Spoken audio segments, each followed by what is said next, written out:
maintenance boss for the Butte Division, which runs from the Idaho border, the other side of Helena. Did he retire in 70, when he was 75? I think so. He didn't retire when he... No. Well, yes, I guess he did. About 72 maybe. Yeah. Somewhere around there. Well, I would think,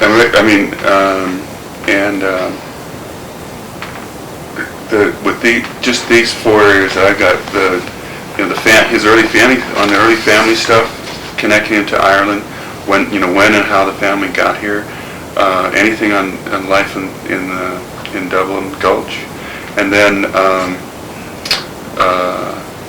the stuff related to Joe Shan and labor, the medical community, and the stuff John was talking about with the miners' lung, and the stuff on butter and the speakeasies and the social life. From those 4 areas. That's about going to fill it. Any one of them is going to go off in about 10 different directions. That's pretty rich stuff right there. You may decide you want to go back and talk to them again.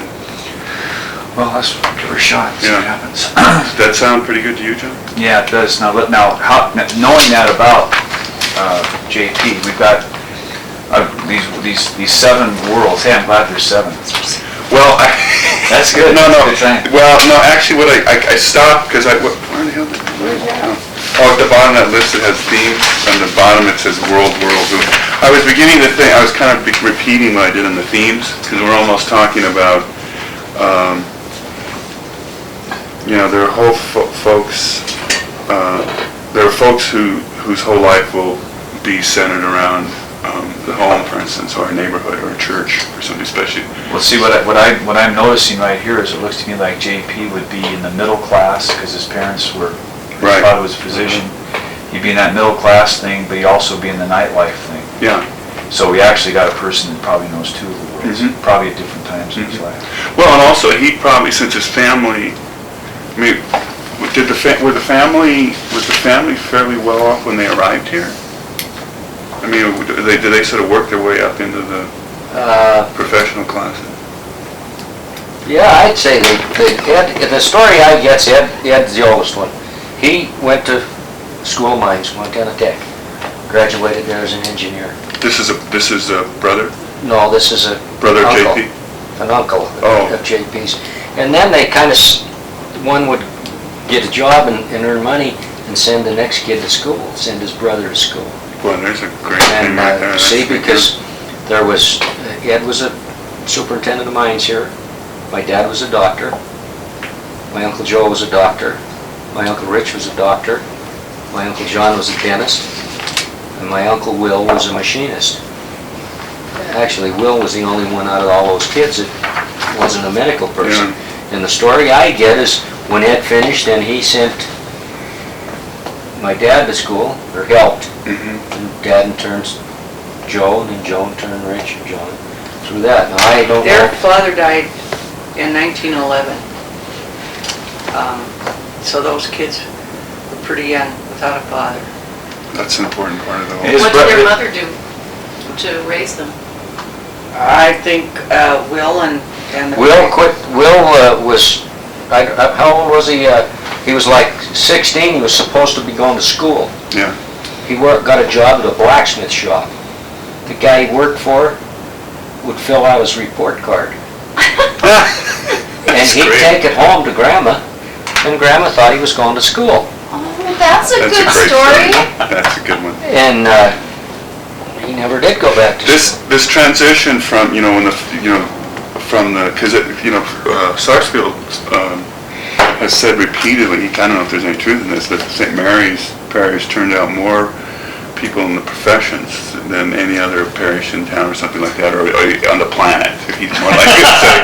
But part of the reason was that there were a lot of widows in that neighborhood because of the guys who died in the mine, and there was a lot of pressure for the boys especially not to mine. They would just get into a profession, or get into another line of work, and it was just like a lot of pressure on, or a lot of reinforcement for kids to somehow get into another line of work. And it sounds like, I mean, this, to me, is real interesting, this transition. I think it's really worth exploring with JP, how the family got into the medical profession, you know, in such a big way. And this whole story about Dad dying, what did he die of? Dude. He died of carcinoma of the left chest wall.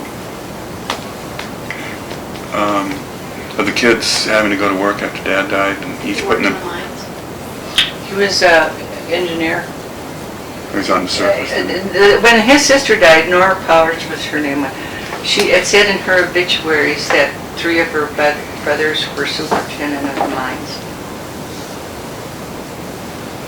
And then my uncle, the one that I'm named after, the oldest one, the one that graduated from School of Mines or Montana Tech, he died of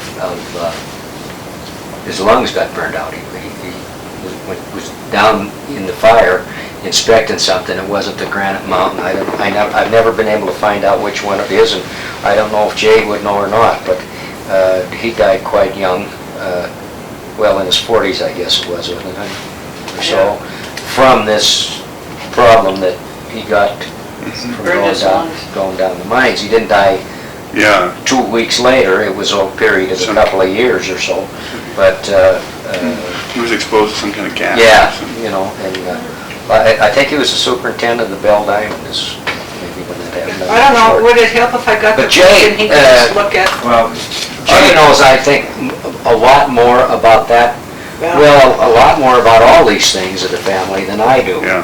And, you know, I've heard him say certain things, and that's where I've got some of my stories, but there's a lot of things that he's never told me because I've never asked him or it was brought up, but he'd have a good handle on all that stuff. another good area is his Uncle Rich, one of the doctors, is the Rich who met General Omar Bradley at the receiving line in Paris at the end of the war. Yeah. And Omar Bradley asked him if he knew Ringneck Kelly. So we might get an accurate story on That would be. That's a Redneck. good one. Was it Regnet, whoever it was, but, you know, we got pieces of the story, but this was Rich Kane that Omar Bradley asked, so JP might have that. Now, all the uncles are dead now, is that right? Mhm. Passed away? Okay. And he was a captain in the medical corps when he met Omar Bradley? Okay. He was wounded in action. We'll have at her. What time is it set for? Well, he's gonna be over here at 9 o'clock. If you guys don't mind, I'll leave the camera set up. It's fine. I'm not going to be at his, John and I are going to do Banger Harris later in the afternoon. I called Banger today, and he said he's had a terrible week. He sounded real weak So on he the may be sick phone. tomorrow. He said, call him tomorrow to see how he's doing, but he'll get ready to do it at 1 if he can, but to call him in the morning. You know, if it worked out, I don't want to sound morbid, I mean, if he survives, it would actually be better for me to do it, you know, later this week. But I mean, if it turns out that he's ready and willing, then let's do it. If he turns out it would be better for him to wait a day or two, it would actually aid me because this project is going to take another day. All right. You guys have any trouble with these worlds? The idea was that people have these different realities, you know, that they live in. Some people have been in Butte, never been to underground. Just been dealers in the casino or something, or a bar. Which that would give you fabulous stories. But is there anything else that you think, is this You need to have inclusive a of all the bartender. different? Yeah. Oh, I think there'll end up being more, John. Like I said, when I went back to the theme, I thought the themes were almost, you know, like, for certain people will be a kind of a world too, you know, for like Father Sarge. You know, obviously he lives in his religious world, and he has a certain perspective based on what he sees through his ministry and the parish experience and things like that. So there was some overlap. I think we need to do more thinking about that in terms of what else there might be.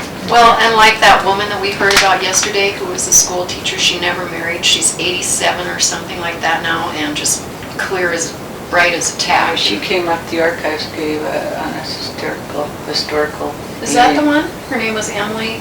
This is Sherman. This is Emily Sherman. Sherman from the Cornish Cousins.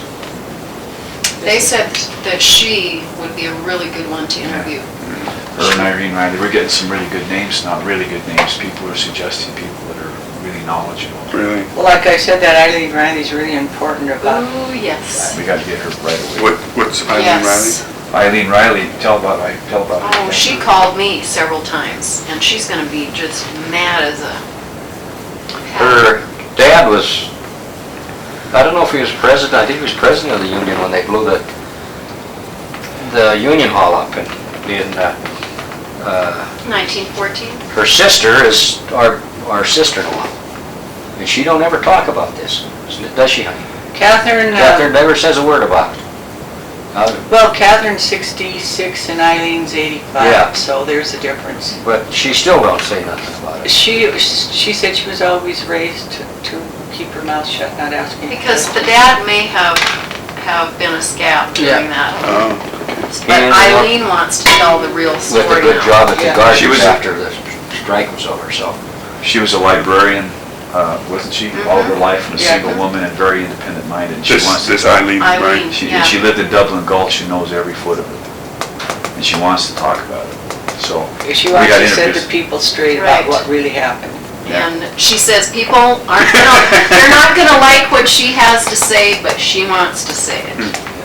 And I just hope she's not mad because somebody hasn't gotten a hold of her. I reassured her that somebody would. But be what getting was hold of really funny is when Dan and Kate were here, when in October, September, Kathryn says to me, you know what? She says, Eileen heard saw this program on TV and she called up John Driscoll and is going to tell him. So they started to communicate. And Eileen told Kate stuff that Eileen never knew in her life. Ooh, that's a good thing, That was a- so that was a John, that's a really- good thing. That was a real good sign. Oh, We'll have at her tomorrow, Ed.